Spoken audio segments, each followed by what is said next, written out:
आप सभी का स्वागत है और एक नए वीडियो में। हमारे देश में आर्मियों का बहुत सम्मान किया जाता है और करना ज़रूरी भी है, क्योंकि वो बॉर्डर पे अपने जान पे खेलकर हमें सुरक्षा देते हैं। लेकिन आज मैं आप सभी को इंडियन आर्मी का डॉक्टर के पोस्ट से रिटायर्ड हो चुके एक ऐसे शख्स की कहानी बताऊंगा, जिसे सुन के आपको बेहद दुख होगा। रिश्तों को शर्मसार करने वाला कहानी, जिसे सुन के आपको रिश्तों पे से भरोसा भी उठ सकता है। तो चलिए आगे बढ़ते हैं। ये कहानी है उड़ीसा के भुवनेश्वर में रहने वाले 71 साल के रिटायर्ड कर्नल सोमनाथ परिदा का, जो कि रिटायर्ड होने के बाद अपने बीवी 61 साल की उषाश्री समल के साथ ज़िंदगी गुजार रहे थे, लेकिन सुखी नहीं। दोनों अक्सर किसी न किसी वजह से लड़ाई करते थे और सोमनाथ एक प्राइवेट हॉस्पिटल में क्लिनिक चलाते थे। उनके 2 बच्चे थे, एक लड़का और एक लड़की। दोनों विदेश रहकर जॉब कर रहे थे। लड़की अपने माँ को लगभग हर 1-2 दिन के बाद दुबई से फ़ोन किया करती थी और बातें किया करती थी। सब कुछ ऐसा ही चल रहा था, लेकिन कुछ दिनों बाद सोमनाथ और उषाश्री की बेटी ने जब अपने माँ को फ़ोन किया, तब उषाश्री ने फ़ोन नहीं उठाया। उसने सोमनाथ को भी फ़ोन किया, लेकिन सोमनाथ ने भी फ़ोन नहीं उठाया। ऐसे ही कुछ दिन चलता रहा। अब अमेरिका से उनके बेटे ने भी फ़ोन किया था, लेकिन किसी ने फ़ोन नहीं उठाया।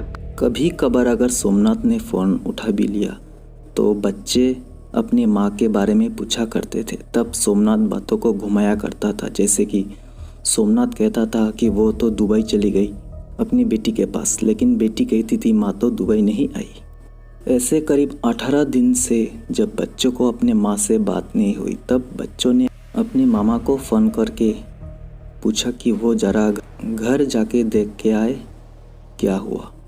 अब तारीख था जून 22, 2013। सोमनाथ का साला रंजन, समल और कुछ परिवार के लोग सोमनाथ का घर आता है।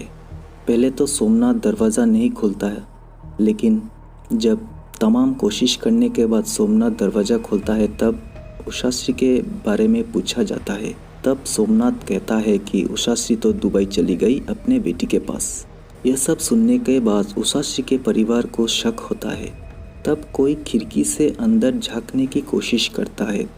उन्हें कुछ अजीब बदबू आता है। इसके बाद वो लोग वहाँ से चले जाते हैं और पुलिस को लेके दोबारा वापस आने के बाद जब पुलिस अंदर जाता है, तब उन्हें भी अजीबोगरीब बदबू आता है। पुलिस ने जब घर की तलाशी की, तब उन्हें बड़ा सा ट्रंक मिलता है। उसके अंदर 22 बड़ा टिफ़िन बॉक्सेस मिलता है और टिफ़िन बॉक्सेस के अंदर छोटे छोटे बॉडी पीसेस मिलते हैं।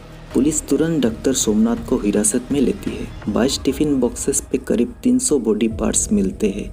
डॉक्टर सोमनाथ को पूछताछ करने के बाद पुलिस को ये बोलता है कि उषाश्री ने सुसाइड कर लिया है और वो डर गया, इसलिए वो टिफ़िन में भर के शिरडी जाके धीरे धीरे करके अंतिम संस्कार करने वाला था, लेकिन मौका नहीं मिल रहा।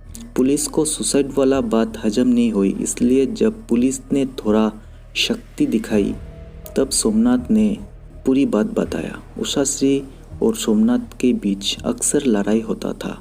3 जून 2013 की रात को भी लड़ाई हुई और डॉक्टर सोमनाथ को गुस्सा आ गया और स्टील के टॉर्च से अपने बीवी के सर पर मार दिया। उषाश्री की मौत हो गई। पुलिस ने अपने चार्जशीट पे ये भी बताया कि डॉक्टर सोमनाथ एक सर्जन होने के वजह से उषाश्री को मारने के बाद उसकी बॉडी को छोटे पीस करना डॉक्टर सोमनाथ के लिए कोई बड़ी बात नहीं था।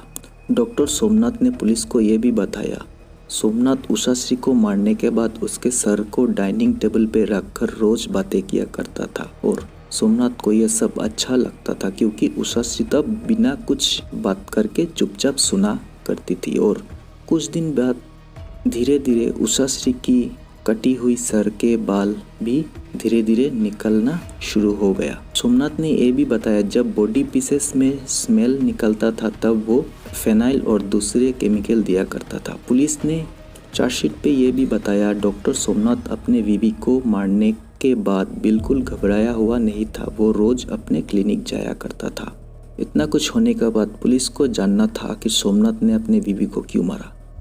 डॉक्टर सोमनाथ थोड़ा गुस्से वाला आदमी था। मैंने पहले ही बताया था कि अक्सर पति पत्नी के बीच में झगड़ा हुआ करता था और उसकी वजह था उषाश्री को अपने पति पे शक करना। उषाश्री को लगता था सोमनाथ का किसी लड़की से चक्कर चल रहा है और सोमनाथ को ये शक करना बिल्कुल पसंद नहीं था। 3 जून को भी इसी वजह से दोनों के बीच झगड़ा हुआ और इसका अंत खौफनाक मर्डर से हुआ।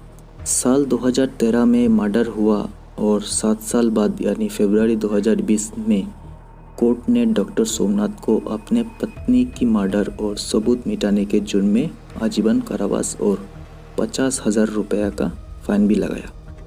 तो ये रहा एक डॉक्टर की कहानी जो आर्मी से रिटायर्ड हुआ था, अपने बीवी को मारने के जुर्म में सलाखों के पीछे है।